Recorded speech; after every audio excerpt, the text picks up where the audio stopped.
I've always steered away from using visual effects whenever possible. I think that there are certain things you can't achieve otherwise, but in the past I've always been reticent to use visual effects to the extent that other filmmakers might. That being said, in the last few years there have been a lot of wonderful visual effects movies where it's beginning to become seamless even to me, and I'm a person who understands the way that they work, and I oversee them. Certainly in doing a movie like Iron Man, there's no way to do this film without them. And so the balance that you try to strike as a director, I think, is to mix up the visual effects with practical effects in a way where you start to forget where one begins and the other ends.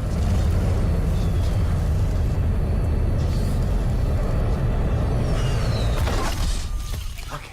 We looked at all the vendors that we could have doing the special effects on this, and we isolated different companies all over the world that we thought would be good. We looked at them for specific tasks that we thought they might be the best at, and within that we looked at a bunch of tests that they did.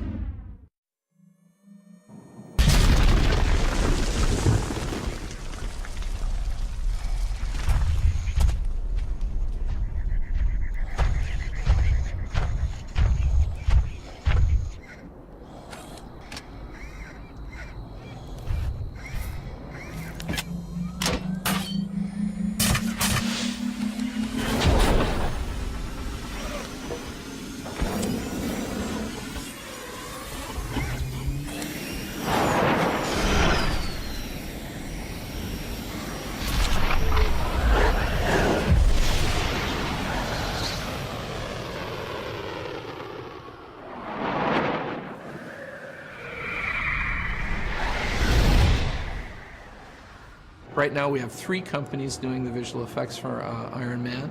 We have Industrial Light and Magic in San Francisco doing the lion's share of the work. It's the hardest work, I think. The Orphanage, also in San Francisco, which are ex-ILM people and now have a smaller company, and they're doing some of the smaller stuff. And then we have a very small house in Vancouver, Canada, called the Embassy, who's doing the Mark I sequences, which is the crudest suit, the one he makes out of spare parts.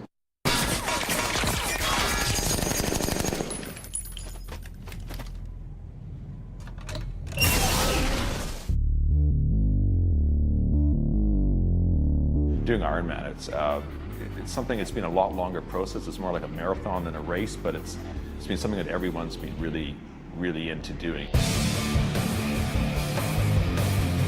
We started with the scan that we were given, and the scan didn't include all of the pieces, so we had to go in, add pieces that weren't included in the scan, and adjust things that maybe weren't entirely accurate. So there was a lot of remodeling that had to be done to get it to the final state. And then we had to also do what we call unwrapping, which is you give this look, you basically flatten out all the pieces so you can then texture it with photos or hand-painted textures. We were also given a lot of high-res images of Robert Downey because there's a few shots where he approaches camera, the suit comes right by camera. And so using those images, again, we have to like flatten it out to get facial textures going. The first Mark suit has all the different signatures of all the parts that are on it. So, you know, you'll see a little bit of paint from one, you know, an insignia of Stark Industries from another. Little details like spinning fans in the back and things like that were added too. We did also rig up these pieces. These have the drive belts that kind of control his legs. So every time you move the leg up, everything rotates to correspond. Well, it's pretty damn close to the actual practical guy. I think we can cut back and forth, and it's pretty seamless, I think.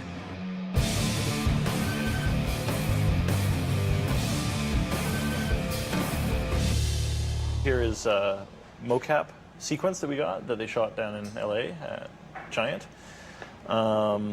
And we got the mocap and we transferred it onto the rig of our 3D model. It's somewhat imperfect when it first comes in. This is the mocap of one of the sequences where he's walking down a hill with his flamethrower going. Once we get that and we map it onto our rig, it looks a little bit like that. So there's all kinds of problems with the shoulders and with his head. And once we clean that up, we end up with something looking a little bit more like this.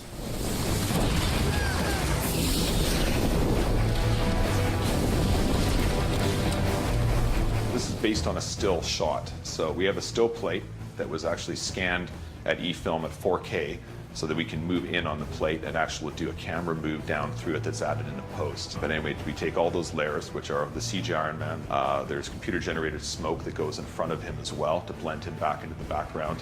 The CG reflection pass, and then color correcting. We even have little Robert Downey's eyes in there, and he's blinking up and down. Actually, a little bit. He has a little blinking, and he follows motion. So we move a null somewhere where we think the insurgent should be, and his eyes will track and follow them in that area where we think it should be looking.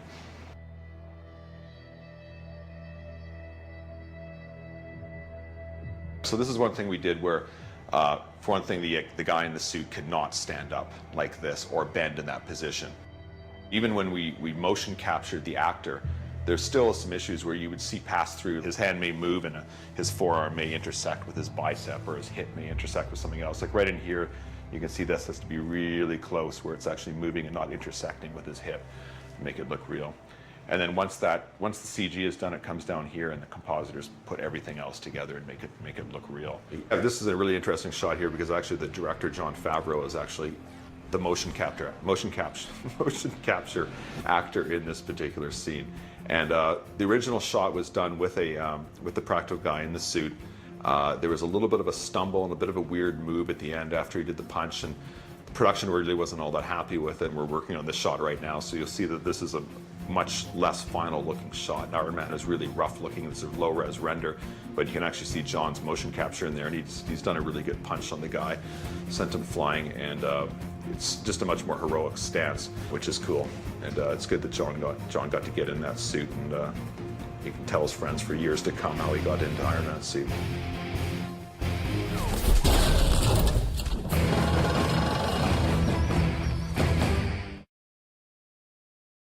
Everyone in our industry wants to make shiny metal robots, you know? So having big metal robot guy running around blowing things up is kind of your dream job.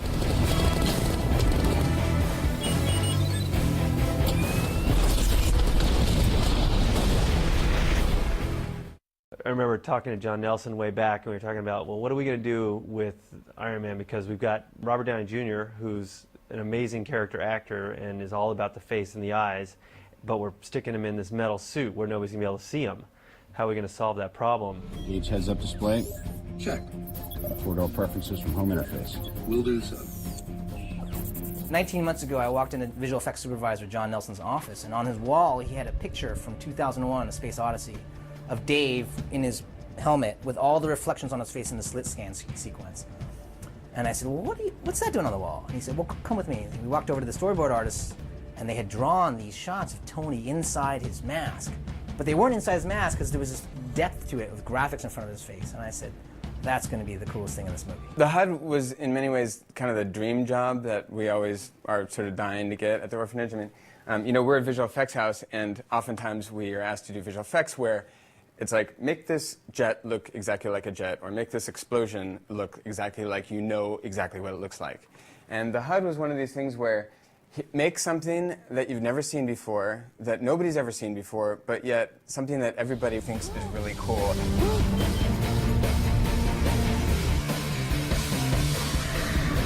It looks like a dream.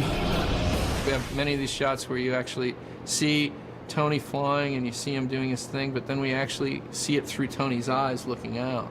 And that's a big challenge, to make all of that work in a way that keeps it all the spectacle within a believable sphere. As a graphic designer, you're constantly striving to make what we consider a good design. And good design always starts with, what's our playing field? What are we trying to do here? What are our constraints? Every single widget that's in these shots, every single thing that's there has been thought about. The audience may not pick up on what that is. They just know they can relate to it because it's intuitive. And that's a word that came up over and over again in this HUD design process. Is it intuitive? Every widget was supposedly a collapsed, complex mechanism. But once it was activated, it would explode open in z-axis space. So information is simple at first, but then becomes more complicated and revealed as you need it. The other notion was that it's sometimes Jarvis is bringing up information to him, and sometimes he's calling information from Jarvis. Sir, it appears that this suit can fly. Duly noted. Take me to maximum altitude. With only 15% power, the odds of reaching that are... I know the math. Do it. John Nelson came to me and said 3 things had to happen. 1, it had to be performance driven. You had to always feel Robert, what he was doing, and you couldn't obscure his performance. You had to let it drive what happened. 2, you had to let the Z-axis, you had to really feel the Z-axis space in the HUD. So you wanted to feel the depth of when graphics came to him and how it was displayed. And 3, you should always have what he called an alpha event, or something that it was doing at that moment. So each shot has one thing, at least one thing that you could point to and say, this shot's about targeting. This shot's about horizon lock. So once we sort of figured that out, it drove the rest of the process. Our approach on the design of all the HUDs together was that the Ironmonger HUD was the HUD that Stark Industries released to the military. So it's a bare bones, aggressive fight battle HUD. And so we use sort of this vector style of graphics, and Jon Favreau sort of referenced these kind of asteroids and that level of graphics. And so we use that as sort of the touchstone for the Monger HUD. And it's aggressive, and it's mean, and it's a little bit primitive in sort of what you would expect the military to have.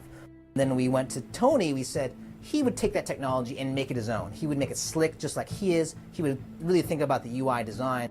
You know, we had so many conversations about color. 80s was kind of like amber was high tech, and then in the 90s it kind of went into blues and cyan. So we went with a cyan, which was not quite a blue and yet not quite a green. If you notice in the beginning of the HUD work, there are 2 modes. He's in sort of the beginning analysis mode, and then he switches into flight mode, and all the widgets sort of move around and they do this sort of conversion process. We said, we need to show progression, because all of Tony's technology shows progression throughout the movie. So by the time he gets to the Mark III, it's just one HUD, whether he's on the ground or whether he's in the air, and that was a conscious choice to show the progression. So it was funny because Wesley Sewell, who was an additional supervisor for the production on the show, came to me when I was sort of doing my early look dev on the HUDs, and he said, you know what would be cool? White HUD. And I looked at Wes and I said, that's a great idea. And we can use color to accent. The white interface is the cleanest, the simplest. In a way, it's like the least obvious and the most obvious at the same time. Because we thought, simplify is going to make it really clean and simple. I think that that's what makes the Mark III successful, is that it is predominantly white, and that you have color, pops of color for attention. Boom, the power's low. Boom, right here we're targeting. All these things come up because of the color. The Mark II, there's kind of a new widget for everything. There's a radar widget, there's a speed widget, there's like there's a diagnostics widget, there's all these different things. Then we thought there should be one, we call it the Omega widget, one widget that has this kind of like, sort of like an iPod, sort of like a DVD player, north, south, east, west, kind of a really basic design that we all know and understand, with 4 quadrants. So in its rest state, we have navigation at the top, sort of health at the bottom, power on this side, and diagnostics on that side, and some targeting and some other information. But then, when he actually looks at it, there should be a lot more information available. So this whole bottom thing, which used to be just a single power level, then expands out, and we can see how it's got all of these new calipers, and they all, from Tony's perspective, looking through it, it explodes out in Z away from him. So that's the power side of it. Then the health side of it, at first there's a couple parameters for the health, and then it explodes out and shows them a little Iron Man and all that kind of thing. And then the navigation is the same way. Extra controls kind of pop up. I see all the great work that those guys in the orphanage did to make the HUDs great. And my hat's off really to Dov Rock and his crew of people up there at the orphanage. Jonathan Rothbart, the overall supervisor, did a great job with these HUDs, and I'm really happy with it. Jarvis, sometimes you gotta run before you can walk.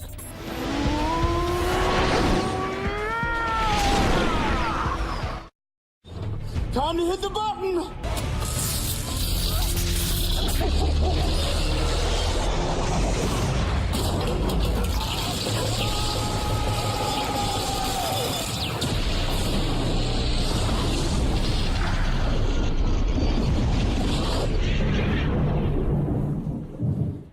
It's funny, you go into a project like Iron Man and you say, okay, well, we've done robotic sort of things, we've done vehicles, you know, this should be okay. Kill power.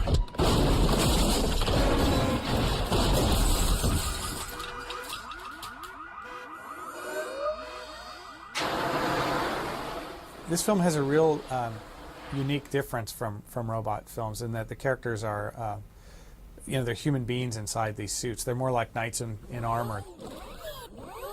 In this film, the challenges were to sort of take a armor that he creates for himself and extend that in computer graphics in a way that you buy completely as being something that Robert Downey Jr. is wearing. Please try not to move. What's going on here?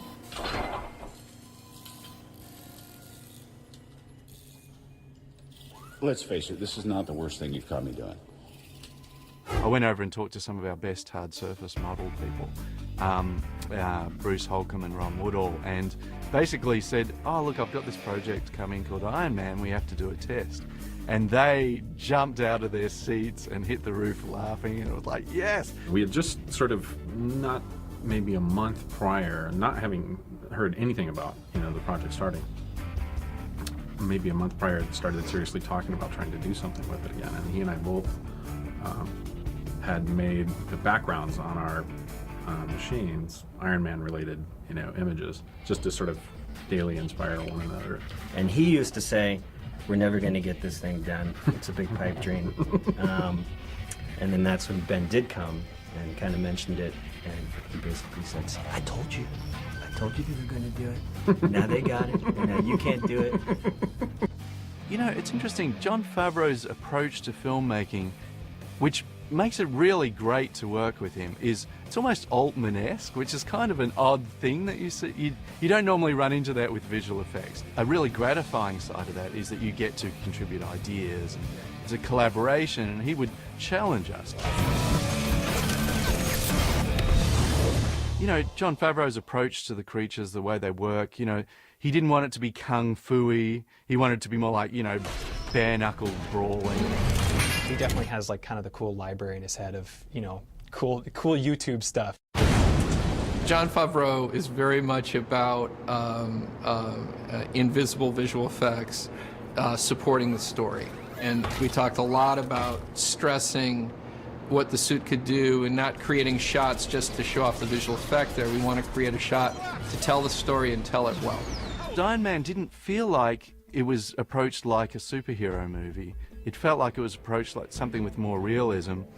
We started off by referencing a lot of the comic book art, like the early artwork that Jack Kirby had done, and later on I think Steve Ditko had done in terms of the tech and things like that. So say, his energy is, rendered a certain way in the comic book, his RT energy and his chest RT energy. But how does that translate onto a photorealistic environment, say on screen, where, you have to believe that this energy is powerful enough to, shoot a car out of the way or shoot him through the sky like a fighter jet. So that's when we started referencing a lot of real-life, real-world instances where this technology, what does this type of technology look like? Like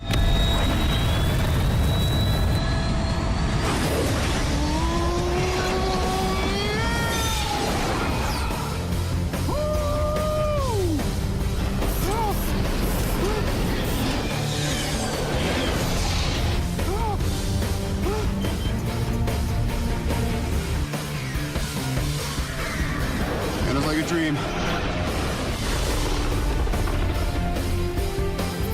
We actually put a lot of work into saying, okay, based on the design of the suit, how would he then use this to fly? How would he make his flaps come out? What would he use to steer? That sort of thing. Tony's suit is so tricked out and fully featured, and bits fold out of it, and he's got weapons that pop up from it. And we actually built a whole underlayer to the suit to try and make it, you could really see, I can kind of get a sense of how this thing's driven and how it protects him and makes him strong. All of the undertech stuff that is underneath the suit kind of got developed as we went along through the movie. And there are many shots of Robert Downey Jr. with a lot of the undermech on his arms and then on the boots, which I think they made practically as well.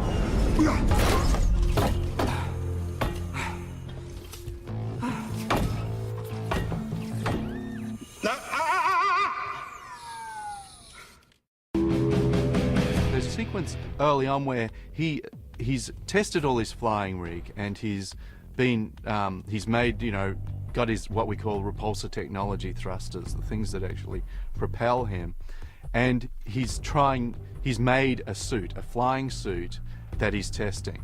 And so we've got these big tracking shots that go around the silver suit as it starts folding pieces out and testing the flying surfaces. So there's these shots which we'd shot with the practical suit where the camera dollied around the practical suit. But we ended up, replacing it in these shots because we really needed just everything to move. But we had, it gave us really good reference, and then we could, just make it that bit sweeter. It's just so much fun to see all those pieces moving. And so that's a lot of, again, in terms of the design of the suit, it was taken to a certain stage in the practical suit, and then once we got into the computer world and we really wanted to move things and have bits move, then, we sort of modified things so that we could get a lot more action out of it, a lot more interest. The goal was to kind of not make him so much of a transformer, more as like his armor is unified. And that's, I think we wanted to get away from the vacuum form look and more of like the parts were mechanized for a purpose. Interestingly, what happens for that shot is we do a match move on it where we try to get the position of the camera and the position slightly of the creature, the suit. Then our animator and creature dev person comes in and start moving all the pieces. And then we go in the long process of lighting these. So this is a take where we have the real one, and on the side we have our CG one. Getting the metal look on both the Mark II, where he's unpainted and it's this kind of brushed metal look, and the Mark III, where it's the red and gold, has been really tough. It was a struggle to get that brushed metal looking right on the Mark II, but we sort of realized that we basically got there when John Favreau and John Nelson, the client-side effects suit, they started forgetting which bits were the real suit and which bits were the brushed metal suit.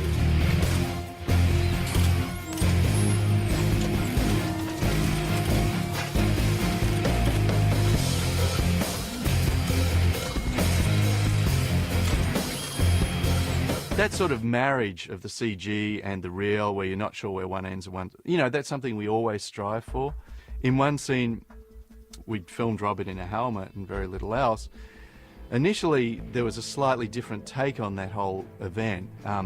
Iron Man was going to crash land on the roof, and he was going to be trying to rewire some stuff on the roof, and then Ironmonger was going to land on the roof and interrupt him. Now, during the evolution of the film, that changed, and Robert actually had thought he'd got rid of Ironmonger, that he's gone now. I've solved the problem. I've got to limp back home on, one RT because the other one's busted up, and somehow make it back to the Stark campus. And he gets back to the campus, ends up crash landing on the roof of the Tokamak building, and so I'm done.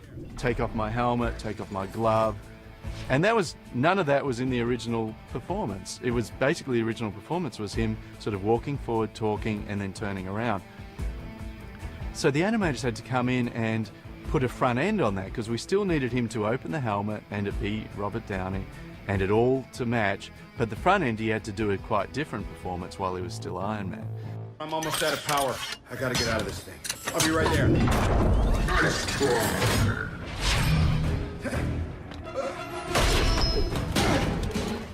We actually went out and took a lot of photographs of all the sets that we were on so that we would have virtual backgrounds. We could recreate the sets in the computer on an as-needed basis.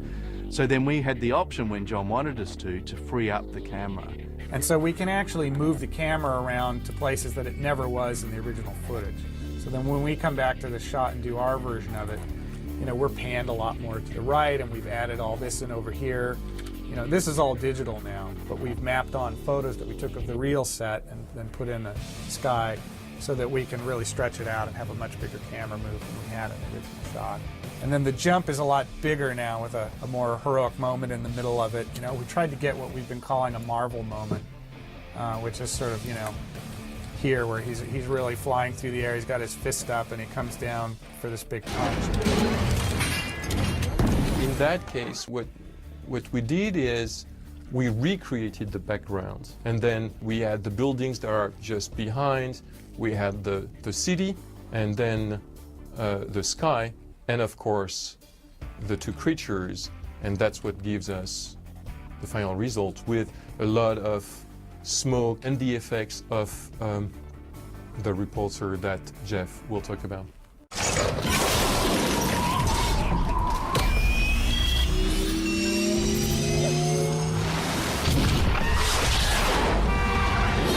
See some of the various types of elements that went into making like the RT effect on like the foot.